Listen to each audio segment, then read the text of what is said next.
Hey, good morning, everyone. Good morning. Welcome along to another Tuesday Travel Natters with me, Rebecca Miles, the Girl About Travel editor here in the Girl About Travel Club.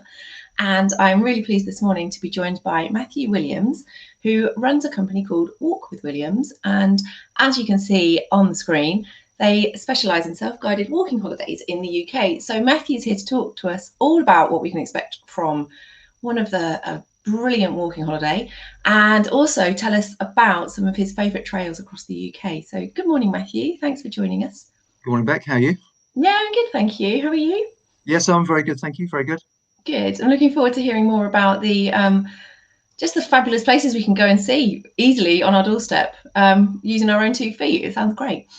Yeah, absolutely. There's literally hundreds of long distance walks in the UK that people can enjoy. So yeah, absolutely. Cool. Well, let's start by, can you tell us a bit about your company? It's relatively new, isn't it? When did you set up and sort of what's Yeah, your... no, it's sort of like, I suppose, slightly counterintuitive to be setting up a new travel company during, sort of pandemic when obviously. We've done it too. Don't worry. It's all the best things start out of a crisis. It's fine. Yeah, absolutely. But I mean, the company, it's sort of owned and run by myself and my son, Joe. And it's something that we've been thinking about for quite some time. And it was really last year we started, pulling it together with a view to launching the start of 2021, which is what we did, in the teeth of the pandemic. But I think, given that obviously at the moment we are, in this country pretty much restricted to taking holidays in this country when restrictions ease, hopefully in a sort of month or so's time. I think it's probably a good business to launch, with regard to the sort of the staycation being probably the only option for the time being with regard to holidays. So I mean I guess it's self-explanatory, self-guided walking holidays in the UK. What we want to do is to be able to offer effectively sort of two services. One, for those people who are not sure about what they want to do, we've got some what we call featured walks, which are suggestive walks that people might want to look at. Some are national trails, some are a bit more off the beaten track, some are shorter, some are longer. Yeah. But also, as well as a sort of more off the shelf type offering, it's to, if you wanted to do a walk, it's a bit obscure, but you came to us and said, well, I want to do this walk and I want to do it over these many days. Could you design a trip for us? Then yes, that's what we will aim to do. If we can't do it, we'll be very honest and say no, that's just not feasible. But if Yeah. we can, we'll bring our sort of expertise to try and put it all together. Oh, Because I was going to say that's what we've done in the past. We've organized. Last year we did some tests where we effectively organised trips for people to sort of test the concept. So if somebody came up with a walk which I've not personally done before, I can yeah. still work it out, analyze it, pull together the itinerary, look at the accommodation, see where the baggage transfer is available, things like that. Brilliant. So is that something that tends to be quite popular, the idea of having your bags transported so that you're not having to carry all your... Yeah, I mean, it's one of those things. I mean, ideally, don't take too much stuff is really the because it's I think I've made all the packing mistakes under the sun. When I did my first long distance walk in the UK, I had enough stuff. I probably could have lasted for 6 months. It was ridiculous the amount of things I took, and but now I've got it down to T, and I don't. You really don't need too much. I mean, at the end of the day, what you have to remember is you're in the UK. You're not in the wilds of South America or Africa, Yeah. and it's if you need to get something, you're never that far away. I always say you're never that far away from a co-op, to be honest. Other retailers are available, but you tend to find that tends to be you tend to Yeah. find a co-op in most sort of villages, and you can it actually it sort of almost becomes a bit of a challenge to see how little you can actually get by with, and it is surprising how little you can get by with. So yes, Baggage transfer is available for some walks, probably the more popular ones. Some of them are off the beaten track. No, you can't. But actually, if you really think about it, you really sort of go with the minimum. You should be perfectly capable of carrying your own stuff. Excellent. Of course, it makes it a bit cheaper as well if you're not paying for a baggage transfer service. Yes, of course. Yeah, definitely. So what's your background? Have you always been a big fan of walking? So I'm a solicitor is my sort of background. I have been for quite a long time now. But no, I've walked since my teenage years. Probably not doing the long distance walks that we're now sort of promoting. More sort of like going to North Wales, Scotland, going up a mountain, but sort of day walks. I've done trekking in the Himalayas. I've done quite a bit in the Pyrenees, but really it was only probably 10, 12 years ago, maybe about 12 years ago, I started doing walks in the UK, and it sort of becomes a little bit addictive. It sounds a bit strange, but and we all tend to start. I mean, Hadrian's Wall is the one that everyone tends to start off with quite often because it's the one that we're all aware of, and it is amazing. But when you actually start to delve into it, you've not only got the national walks or national trails, and I think they're called the Great Trails in Scotland. So like the Cleveland Way, Cotswolds Way, obviously the Pennine Way. So you've got these, I mean, basically these national trails have more money put into them, so the signage tends to be pretty good. There's quite often there are people looking after the quality, the walk and the gates and the styles and the paths, etc. But there are loads and loads of walks that aren't national trails, so I want to say they're a bit more ramshackle. Some of the signage isn't so great. Sometimes you find, I mean, I did one a couple of years ago where, clearly nobody walked sections of this for a few years, and you end up thrashing your way through nettles. Not too many, but and it's actually it's quite nice actually, because you think, well, actually this walk was probably set up 30 or 40 years ago, and it's sort of fallen a bit into disuse, or sections have anyway. And it's quite nice to think, well, actually we're sort of taking it back to its roots. So so I've been walking now, probably 40 years or so. So okay. And when people book with you, what can they expect? Do you provide all the maps and sort of everything they will need to hopefully not get lost? Yeah, I mean, basically, first of all, we'll work out the itinerary. It's very important. If you've not done a long distance walk before, and a long distance walk can be anything, 20 miles plus. What would how do you class a long distance walk? Is it sort of basically something that needs to be done over several days, or how? Well, look, I would say I would say anything over 20 miles plus you could class as a long distance walk. Now 20 miles in itself isn't a long distance, but that's what we would call a long distance walk. So you could do one over 2 days quite easily. I mean, we've got a couple in our featured walks which I think one's about 24 miles, so relatively straightforward. You could do that 2 days, 12 miles a day quite comfortably. But you have to think about, so what we will do is, we will advise on, first of all, we would inquire as to, how many miles do you think you can do a day? Because if you've not done a walk before, you don't want to say, well, I'll do 20 miles a day. And then you find you can't do 20 miles a day, because the whole thing it won't be much fun.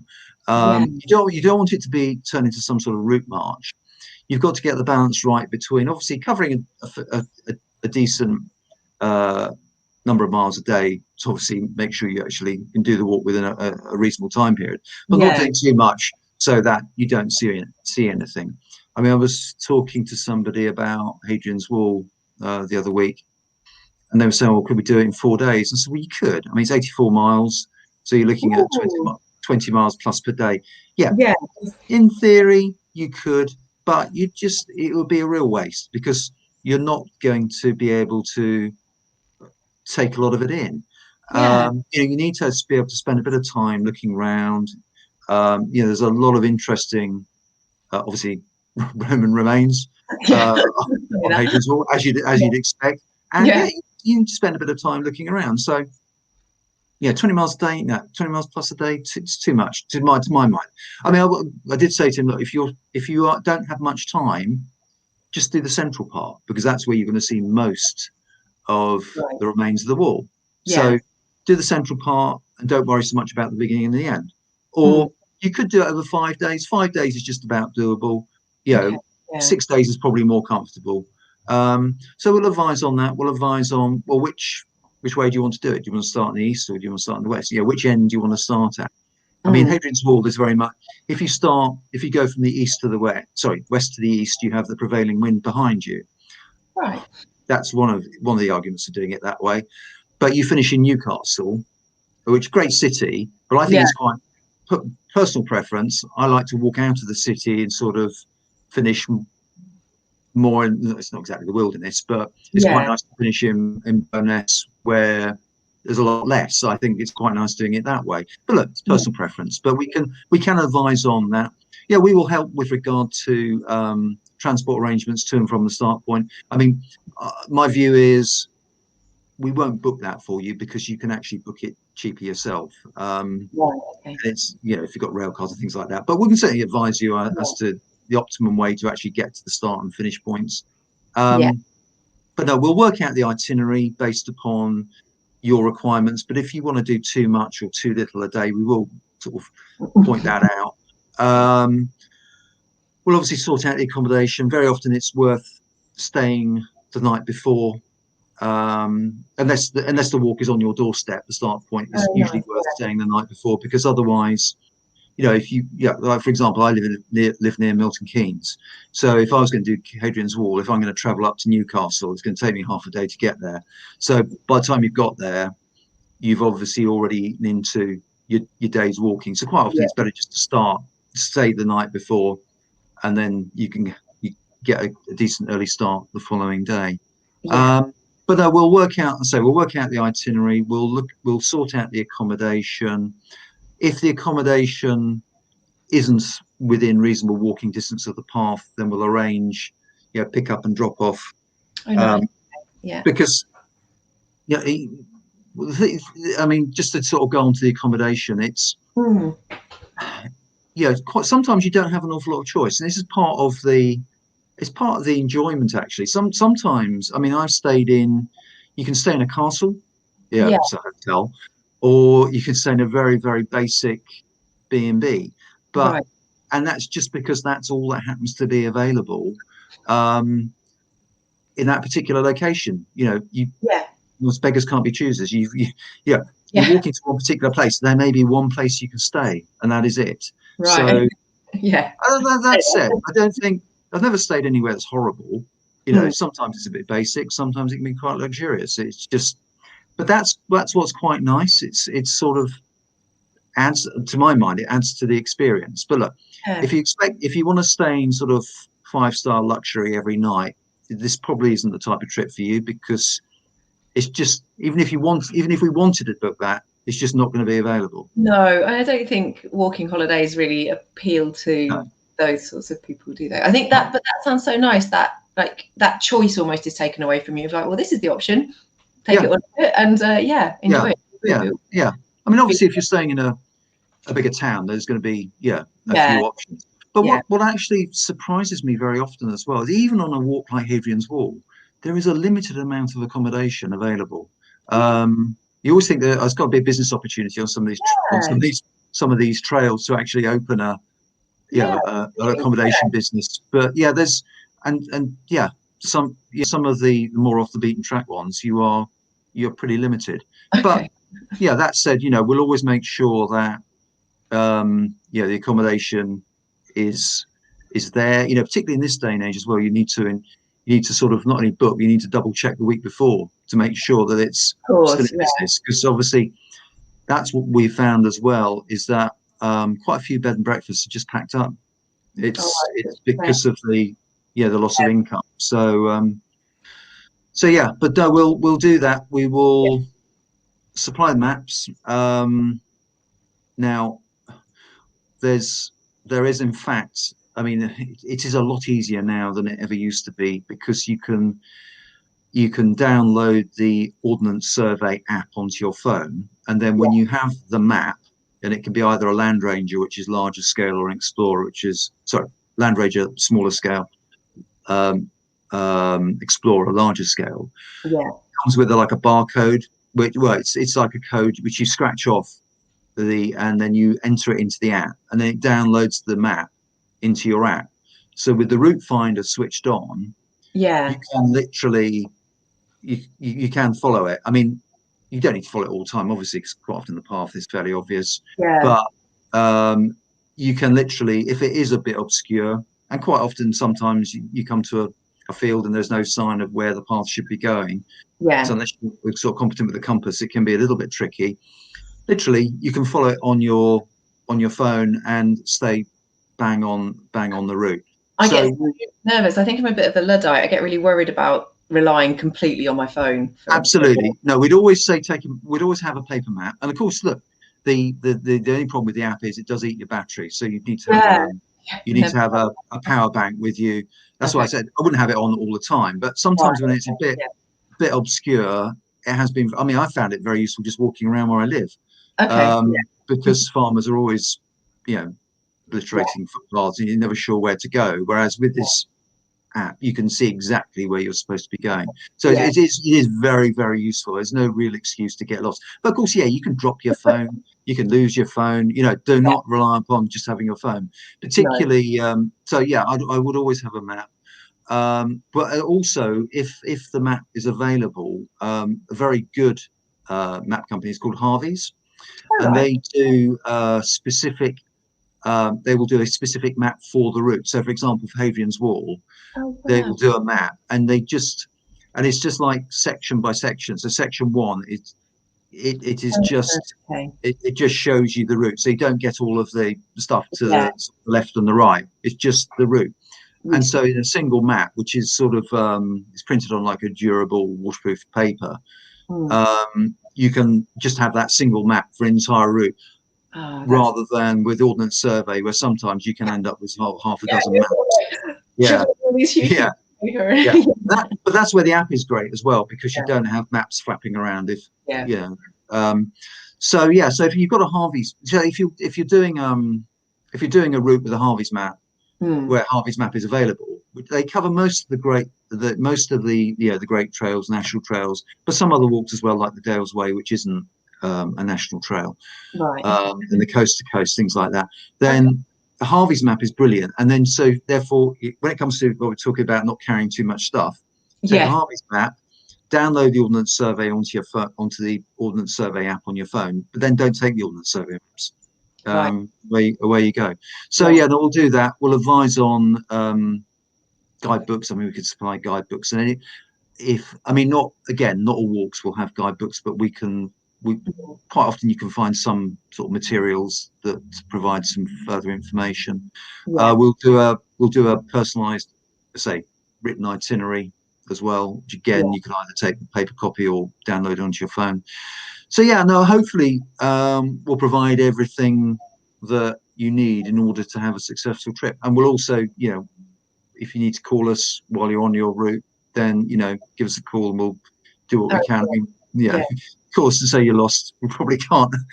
You shouldn't get lost. I mean, it's difficult. I'd say most in the UK, I'd say most of these routes, you can wander off the path, but you can usually wander back fairly easily. You shouldn't get hopelessly lost, unless you're trying to walk around a forest at night, which is probably not advisable. But no. So hopefully we'll provide it. We provide everything that you need in order for a successful walk to take place. Well, we have quite a lot of our members quite into solo travel and traveling independently.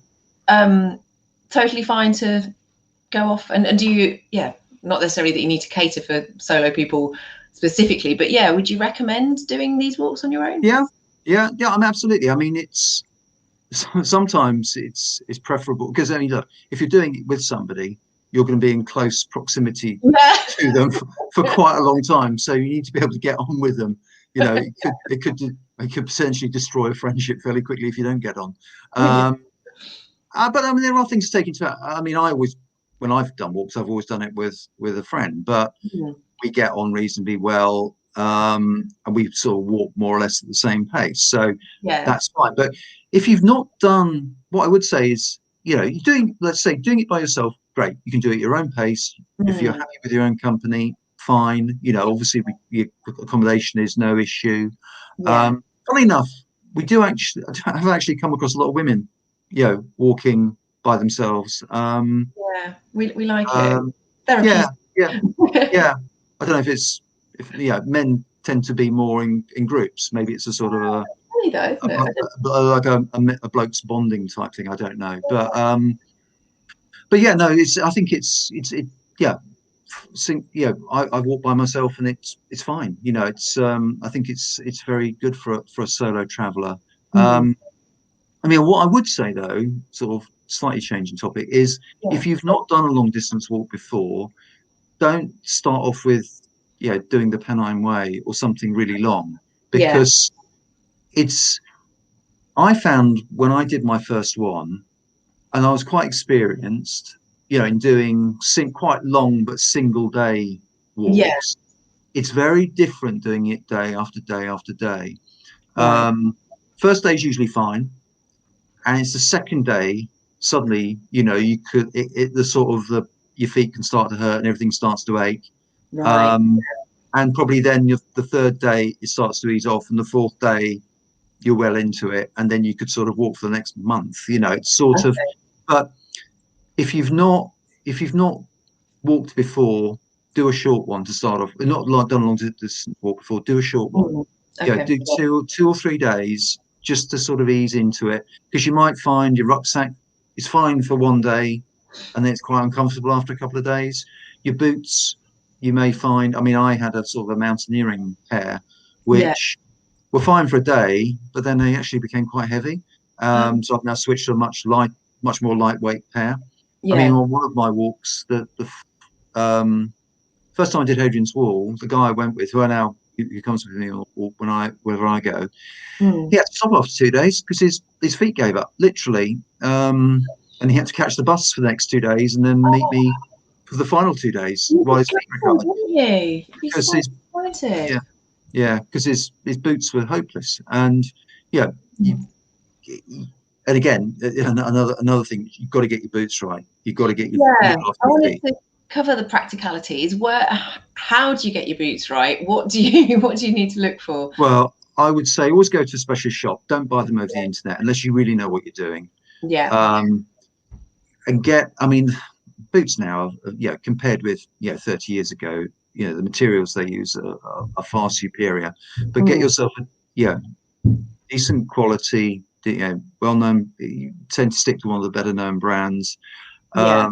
of boots, but lightweight. Yeah.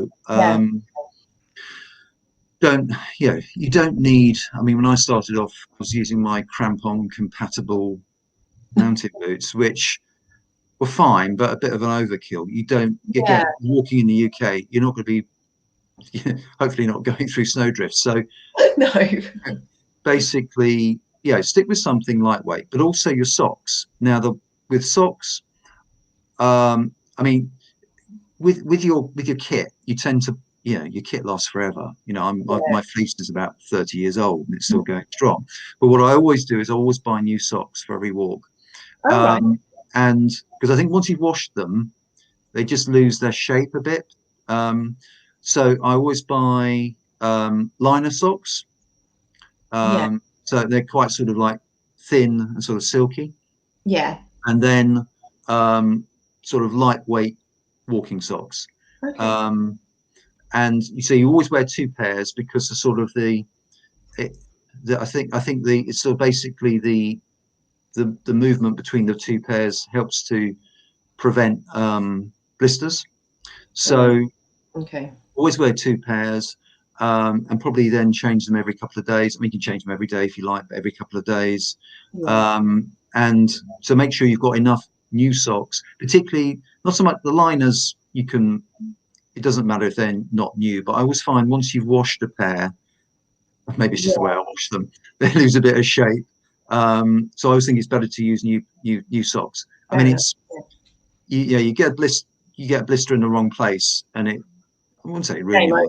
It's not much fun. So but always take just on that, on blisters, Compeed is the brand that people tend to use. Again, I'm sure other brands of blister plasters are available, but I always have a good stock of those, albeit I don't use it. Getting decent boots, decent socks, changing them on a regular basis. I don't get blisters. I did with my old boots a couple of times, and you sort of you learn pretty quickly to adapt. So again, that's just practical advice that if people want to talk to us about, happy to discuss. Again, if somebody's got any sorts of disabilities, again, happy to talk about what might be achievable,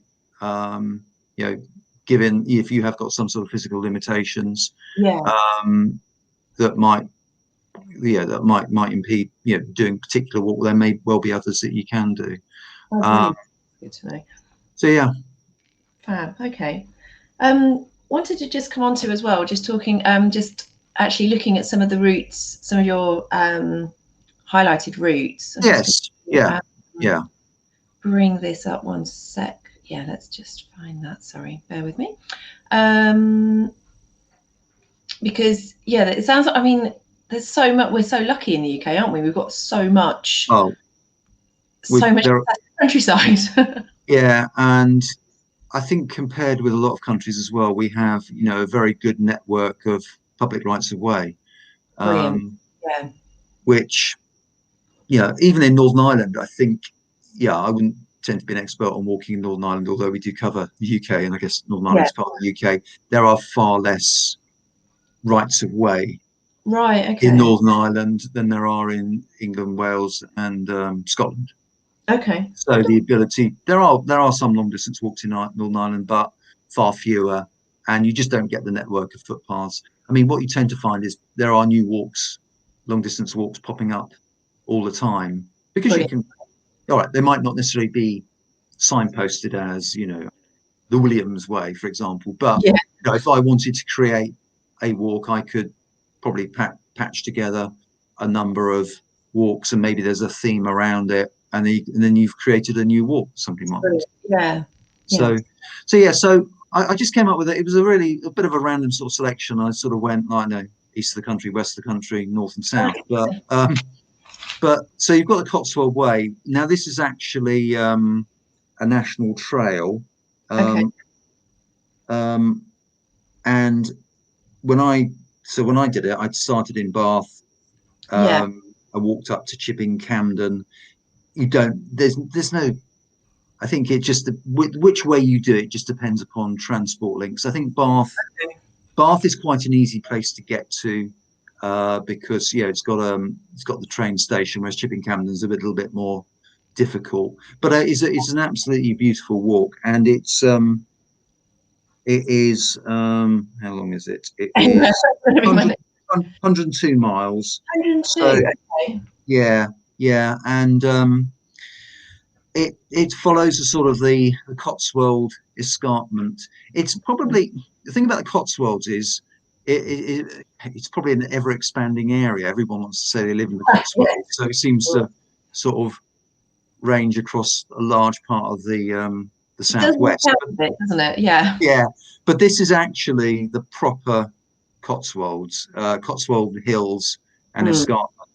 But no, you go through some lovely villages. Wootton under the Edge is very picturesque. Painswick is beautiful. You don't go through Cheltenham, but you go sort of past Cheltenham. I mean, funny enough, that's actually I've got a sort of slightly funny story there, because when walking that route, we were looking for some accommodation around Cheltenham, but sort of near to the path. We actually stayed in an Indian restaurant that at that time was offering rooms. It was just by the A40, and I think we were the first people that ever stayed there, because they furbished some rooms. But it was but it was so we thought, oh great, well at least we can have an Indian meal the night before. Like we were staying there. But it was whatever day it was the day they were shut. Oh, So, but they opened the restaurant up just for us. So we were in this massive restaurant by the A40, had a really nice Indian meal. But then the following morning, the guy who was staying over forgot to wake up, and so we were we were locked into this Indian restaurant, and we were sort of about to think, but anyway, we're just going to have to leave them a note and go out to the fire exit. And then he woke up, very apologetic. But yeah, it was probably one of the more bizarre places I've stayed. So they don't do rooms anymore, so we probably won't be offering that as accommodation, unfortunately. But yeah, so but there's a lot to see. There's an awful lot to see on that. A lot of yeah, yeah, by that's the way, sort of archaeology. I think that's an old dovecote that you walk brilliant. past. But it's quite often featured, I think, on on sort of guidebooks and stuff to do with the Cotswolds Way. But yeah, there's quite a lot of, I say, archaeology. That's the Broadway Oh, that's Tower, which is yeah. quite famous. That's quite near, or Broadway's quite near Chipping Campden.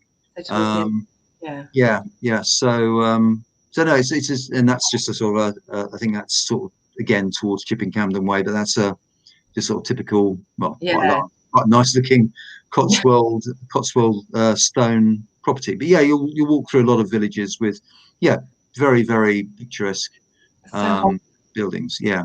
nice. So no, that's a good walk, and it's I'd say sort of moderate with regard to sort of difficulty, because there are some quite steep sections, because it is obviously on the Cotswold Hills, but Yeah, the hills, not mountains, so it's not. yeah. It's you get a few steep ups and downs, but generally speaking, it's a very very pleasant walk to do. So would you want to allow about a week? Yeah. I mean, I think we've got that in our 8 days walking, 7 nights accommodation. But then, Nice. if you wanted to do the night before as well, that'd be an extra night. Oh, cool. But yes, yeah, Okay. it's No. it's a lovely walk there. It's really really nice. Hmm. Oh, next. Okay, Well, now Dale's Way. This is probably very very different from the Cotswold Way in that so again, a lot of people tend to do it starting in Ilkley and walk to Windermere. Um, it's a very very remote part of the country. okay. So you're not going through it or past. I mean, any real large conurbations. So whereas with the Cotswold Way, there's quite a lot of archaeology to see and things like that. There's not a lot on this route. I mean, Okay. the countryside is stunning. Yeah. It is a fair bit of up and down, but again, nothing um, too too too extensive. I mean, for Okay. a long part of this walk, you're following the River Wharfe. Yeah. So I think you go past Bolton Abbey, which is very very Oh, picturesque. But gorgeous. it's Yeah. it's nice. You really do feel like you're going out into the middle of nowhere, which Yeah. you are. Yeah. But So there's what? some really nice places to stay in, like Grassington, Kettlewell. But yes, but I think there's a tiny village called Hubberholm as well, which we stayed in, and then you cross the river shed, across the Pennines, so that at one point you've then got the rivers sort of going to the North Sea, go down to the Irish Sea. Yeah. There's a section where you sort of leave the Yorkshire Dales National Park. So the signage is really good through the Yorkshire Dales National Park, but then you do leave the national park a little bit after Sedberg, cross the M6, and then there's a sort of a section where you're between the Yorkshire Dales National Park and the Lake District National Park, where the signage can become a little bit more vague Okay. until you get into the Lake District National Park, where it all becomes a bit better. Right. So So, yeah, yeah. and then you finish in Windermere. But no, it's a stunning walk. And how Absolutely. long is that one? Well, this one, let me just bear with me 2 seconds. So Dales Way, it's 80 miles, so it's not too long, but you Right. can actually also, there are three, if you want to do a little bit more, which again we can advise on, there are Yeah. three sort of official extensions I Oh, think right. one runs from Leeds, one runs from Bradford, and then the one that I did ran from Harrogate. Okay. So it's effectively an extra day's walking. I think it's an extra sort of 15, 16 miles if you want to sort of tag that on. Yeah. But the official walk is Ilkley to Nice. Windermere. So again, that's probably about 6 days walking if you're doing 80 miles. Nice. Okay. Let's see. We've got some pictures. I mean, that is just gorgeous, isn't it? Yeah, and that's a very typical view of the Dales Yeah. Way. You know, that's the River Wharf Right. which you're following up. I mean, it's you know, you're going, it's so remote in places your mobile phone won't work. What I are we think, going in fact, to I think on the Dales Way that may have been the last time I used a payphone. Oh, right. Wow. I actually had to put coins into it. Gosh. And that's Coins, are they? not that long ago. Let's see. I mean, it's just, yeah, Yeah. So again, that's very typical of, you know, that we sort of upper reaches of the River Wharf there, but that's gorgeous. before we get to the Pennines. And then, And right. that's it's the railway line that's near Dent, Right. on the viaducts there. Yeah, no, Cool. it's a beautiful walk. Yeah. Super nice. And Okay. moving on to Hadrian's, we've talked about this earlier, but Yeah. So Hadrian's Wall, I mean, this is the one that a lot of people gravitate to as the first one, which they do. I would say it's probably the one of the busier walks. Right. Not only with people from the UK, but probably internationally. So again, probably slightly less busy this year, maybe if you've got less international visitors, but then I suppose could be more busy if you've got more people on staycations. So Yeah. it goes both ways. No, I mean, it is what it is, Hadrian's Wall. I mean, again, if we start at Wall's End, there is a fort there which has been excavated, which you'll see. But then, the first day you probably spend walking out of Newcastle alongside the River Tyne, Right. and then you come to Head on the Wall, where there's a bit of wall to see, but not a huge amount. Then from Head on the Wall to Chollerford, you're really following. It's the vallum, which is the ditch that was built beside the wall. Because what's happened is obviously over the years, the wall has disappeared in many places because people nicked the stone for their houses and things. Yeah. So again, I think you won't see a lot of the wall between there and Chollerford. Chollerford is where the wall really sort of restarts again. And then so really then from the section from Chollerford to about Walton is where you'll see most of the wall. So those sort of typically you then go from Chollerford to sort of Wantsbrood, and Wantsbrood to sort of Walton-ish area, Okay. and that central section. If you've only got a short time, that's where you will see the bulk of the wall, and it is amazing. It follows this sort of And you live alongside it? Yes, you can walk. You walk alongside it for most of it. I think I sent you a photo of me standing beside it. I don't know if you got that, but yeah, I mean that's one of the. I don't know if that's a mile post. Actually, that might be one of the small mile castles, I think. Right. Okay. But yeah, I mean, you walk. Yeah, again, you walk beside it most of the way. I think there's one small section that you do actually walk on top of the wall around Housesteads. Housesteads is an amazing large fort, which has been excavated sort of in the central section near Wandsbrood. That's what I'm saying. If you need the time to be able to go and explore that, because it's amazing. You don't want to just walk past it without seeing it. I mean, it's got. I think it's got the best preserved Roman latrines in the UK, so it just shows how civilized they were. Yeah, so it's well worth seeing. I mean, there are some other forts that are slightly like Vindolanda, which is slightly further afield. Which certainly if you wanted to, you could even take a break, midway and sort of stay around Wantsbrood, Twicebrewed, that area for a day, just to explore these forts, because they are amazing. But yes, you walk alongside the wall for most of the way. Then when you get towards the other end, So yeah, again, that's one of the larger sort of mile castle type forts. I mean, there's also there's a temple of Mithras, which was a temple which the Roman soldiers worshipped at, which I think was Mithras was an Egyptian deity that was sort of adopted by the Roman soldiery. Yeah, and there's a temple of Mithras that you can visit, Hadrian's Wall, which is really nice. Slightly off the wall. But yeah, it's sort of then once you sort of finish that central section, it then becomes you start to come off the ridge, and again the wall sort of disappears. Right. Then you come to Carlisle, which is a lovely city in itself, and again worth a visit. And then you walk out onto the Bowness-on-Solway, which is the sort of where it sort of finished. I think the Romans did actually continue the wall around the coastline for about another 10 to 20 miles, albeit that's not part of the official walk. But yeah, Bowness is a lovely spot, good to finish.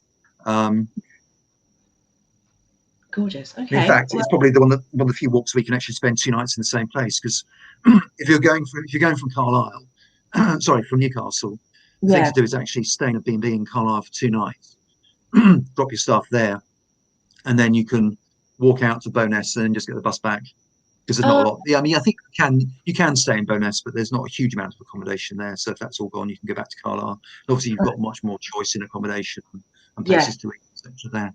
Yeah. So, but no, Hadrian's Wall's good as well, because you've got, it's easy access. You've got Carlisle train station at one end, and you've got Newcastle at the other end. So it's it's an amazing walk. What's the length of it? 84 miles is the official. Cool. Yeah. Okay. All right. What have we got? Oh, so this is the more slightly more obscure one. So the Hereward Way. So Hereward was a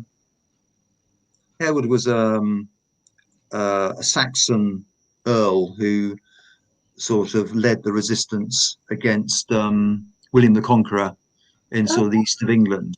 Okay. So when the east of England most of it was a bog with islands in it, I think his hideout was the Isle of Ely, and I think eventually he was betrayed by some monk or something, and he sort of fled and sort of disappeared. But anyway, so the idea of the Hereward Way is it sort of follows, one of the routes that he would have used. So again, it sort of starts in Oakham. Okay. In Rutland, smallest county in England, but lovely little town, but also served by a train, which is useful. Oh, handy. Yeah. Okay. Yeah.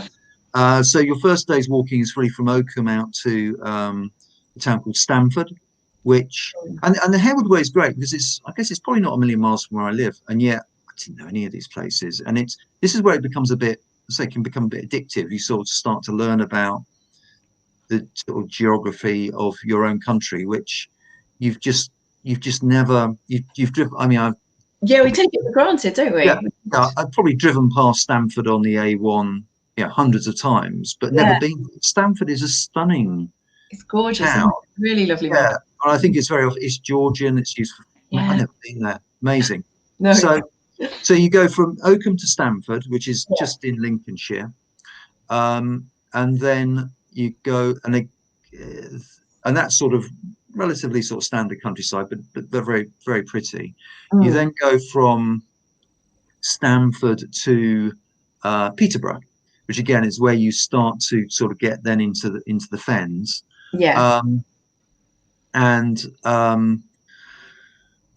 Peterborough again, somewhere I've been through on a train hundreds of times but never stopped at. You've got an amazing sort of medieval cathedral. I think one of the photos I sent you, Bex, of the market hall in Peterborough, which was that was it. So you've got I mean, Peterborough, like a lot of towns, was knocked about quite a bit in the 1960s. So a lot of the old architecture disappeared, but you still around the cathedral, you've got some very, very impressive buildings. But the cathedral, very impressive. but sort of Peterborough is sort of like, I guess, is sort of a bit of the gateway to the Fens. So you then go from Peterborough to March. So that first photo, that just Yeah. outside Peterborough, and obviously you then start to encounter all of what they call drains, Yeah. which were built from I think the sort of 17th century onwards, where they were sort of draining the marshes. Mm. And it is a very flat landscape, but it's something sort of slightly hypnotic about it. It's And skies, isn't it? They're very. yeah, yeah, and it was interesting. And we went so you go from Peterborough to March. So March is a small sort of fenland town. I think it was at one point the sort of the county town of the Fens at some Right. point. Yeah. Again, nice little town. You then go from there to Ely. Now, Oh, Ely, yeah. Again, I've driven past Ely so many times on the way up to sort of North Norfolk, but never stopped. And you can see Ely Cathedral because it's flat. You can see it from miles away. yeah. You think, oh, that's not too far. And then you'd be walking for a few hours. It doesn't seem to get much closer. Then Yeah. suddenly it does. But again, go through some very sort of picturesque villages, which are quite off the beaten track. But Ely itself, fascinating. You've got a cathedral. Oliver Cromwell lived there, and you've got Cromwell's house. Amazing sort of town centre. You then go from Ely to Brandon in Norfolk, which is on the edge of Thetford Forest. Oh, yeah. Again, Okay. and obviously a lot of the old fens have disappeared. It's all been sort of drained. It's now all agricultural. But near there's an air base near Brandon, Lakenheath Air Base, which I think is used by the United States Air Force. So you see a lot of US fighter jets coming Yeah. out of there. But around there, they've actually allowed part of the fens to go back to how they were. So I think probably in the last 30 years, they just let the water back in. So you've Right. got this massive nature reserve just outside of Brandon, which I think is a bit of a bird watcher's sort of paradise. Okay. So then you get to Brandon, then you're into sort of the next day you're into Thetford Forest, or the fringes of Thetford Forest, Yeah. and I think that was probably one of the areas where we had to, because I tend to walk in shorts. I think we had to stop and put on our long trousers to walk through the nettles. Oh. But it was definitely the right route because I had my route finder on. I could see exactly where we were supposed to be going. And then and then I think you've got the picture of the ruined church. Oh, yeah. That's fine. That's right. Oops. Yeah. So that was, I think it was a place called Roundham. That's it. Okay. Stunning area. I think the church, I think it burned, it had a fire or something, or it fell down in like the 18th century. But Yeah. yeah, stunning area. Quite near Harling Road, which is where the walk finishes. Okay. Which I'd say Harling Road itself, there's not a lot there. It's one of these small railway stations where you actually have to flag down the train to get it to stop, which is quite. But yeah, but then the train takes you to Thetford, and I think through to So you're well connected again. Yeah. On this walk both ends. But yeah, it's just an example of a bit more of an obscure walk. But yeah, really enjoyable, decent sort of length. How long was it? I think it was about 110. Yeah, Okay. 110 miles. No, I mean flat. Pretty easy to be Yeah. honest. Yeah. In most places. So yeah, but again, I don't think I've ever met anyone who's done the Hereward Way. It's one of No. these. It was probably set up in the 1970s. I'm sure some people do it, but we Yeah. didn't. We did not encounter a single person actually doing the walk in its entirety. But it's quite a nice one because, and it's quite a good one as well because you do it. Every night you're in a town. Right. Even when you get to Harling Road, if you want to stop over the night you finish, you just get a train back to Thetford. Which is like 15 Yeah. minutes down or 15 minutes on the train. So that's Yeah. quite a good one in the accommodation. Probably one of the easier ones for actually sourcing accommodation each night. Yeah. There's some nice accommodation in Stamford actually as well. Yeah. Okay. I've just seen the time. We should probably try and. Okay. Do you want me to rattle through the others a bit more quickly? Yeah, let's just rattle through the last. I think we've got two more. Okay. All right. So Peddar's Way is a really nice shorter walk Right. across. You start in the sort of a little bit in Suffolk, but mainly through Norfolk. Yeah. I mean, before I did this, I thought this doesn't look the most interesting walk. Again, it is really, really nice. I was very surprised by how because I know it's sort of North Norfolk, but the you go through sort of fringes of Thetford Forest and what was called the Breckland. You go through places like Castle Acre, where there is a ruined monastery and a castle. Yeah.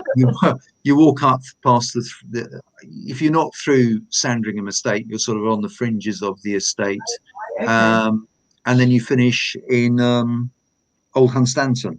Again, it's a very very attractive walk. It can quite it's a national trail.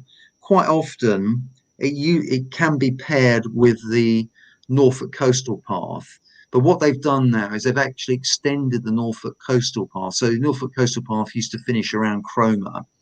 Oh, okay. Now it goes a lot further around. So you could still do the old bit of the Norfolk Coastal Path with it, and which would sort of take it. How long is it? It's about 46 miles Peddars Way. I think the old bit, the Norfolk Coastal Path, was about 45 miles, but they've now added another 45 to that. So if you wanted to do two together, it's probably getting a bit on the long side. Yeah. So I would now suggest do them separately. Yeah. But Peddars Way, if you want to, again, an introductory walk, it's about 4 days. Fairly flat again across the fence. No, it's less. There's not. You don't really go across the fens on that one. You're sort of too far to the too far east. Okay. To the east. Yeah. But it's rolling countryside. But you're not going up any steep hills or anything like that. But no, it's again a very nice walk. We've got some pictures of it, haven't we? Let's see what we've got. Yeah. So that's one of the villages you go through. I can't quite remember now. Maybe, but yeah, one of the villages. But then I think there was one of the monastery at. That was just a little building we went past. That's the monastery at Castle Acre. Okay, cool, brilliant. Okay. Oh yes. Well, Cuthbert's Way. I mean, this is a beautiful walk, and quite a little bit harder work, but well worth it. Not too long, and it is what is it? It's 63 miles. Okay. But you start at Holy Island or Lindisfarne. If you're doing it at the right time of day, you can actually take the pilgrims route off the island, which actually goes across the sand, which is almost like you're walking. You feel like you're walking on water, through which is amazing. But you do have to be careful with regard to timings. Yeah, you don't want to be doing it when the tide's coming in. Let's put it that way. And you'll see in a minute. One of the pictures was one of the refuges on the walk, which you can clamber into if you do get caught out. But but there is obviously there's a causeway. Again, the causeway can only be crossed at certain times, but that's obviously less of a there's less sort of jeopardy involved in doing that. But to walk across the sands is amazing. It is a real fantastic experience. But then it sort of takes you through the countryside, sort of towards the Cheviots. So Wooler is quite a good stop-off place. You don't go across the highest part of the Cheviots, but it does take you over the Cheviots and across the border. That's why this is a great trail as against the national trail to Kirk Yetholm, which I think is the finish point of the Pennine Way, or start point, depending on which way you do it. Yeah. You then go into the border country, or the Scottish borders. So you've got some very attractive, it's a beautiful countryside.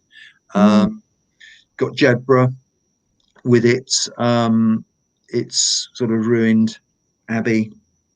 You then go through the Eldon Hills, which again, very, very attractive countryside. But the hills themselves aren't too, they're nothing too strenuous. And then you finish in Melrose. But that, I mean, that follows the route, I think, of Cuthbert, who was buried on Holy Island, and then when the Vikings attacked, they had to dig him up, and the monks dug him up and sort of carried his coffin. You go past Cuthbert's cave as well, I think, on the first day, which is a sort of a cave where he maybe they put his coffin at some point. Anyway, they carried him all the way to Melrose. But of course, Cuthbert, in the end, I think he ended up in Durham Cathedral, which is yeah. So anyway, it's also I can't.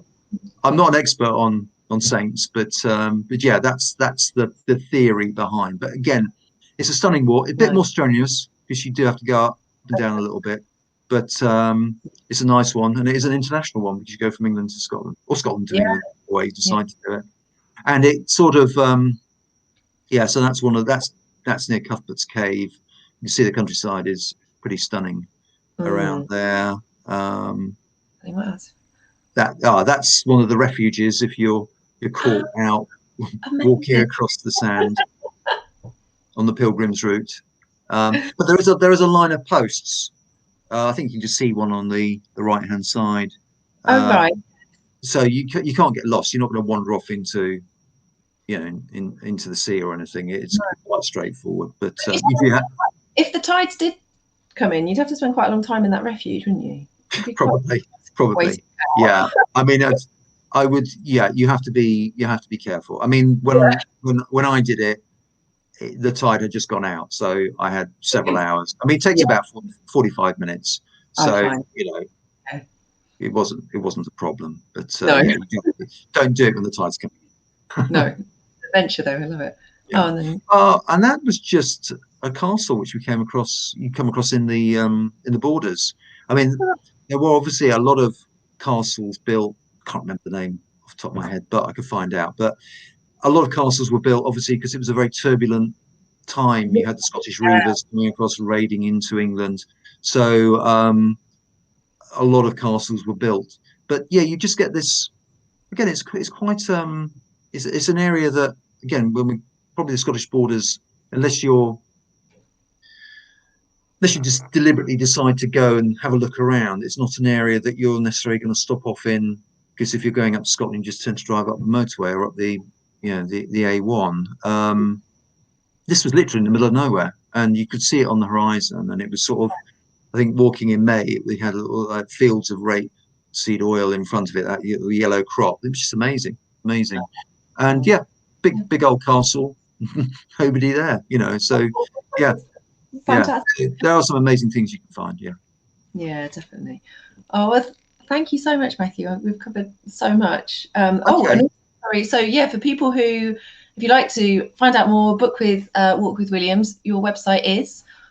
It's www.williams.com.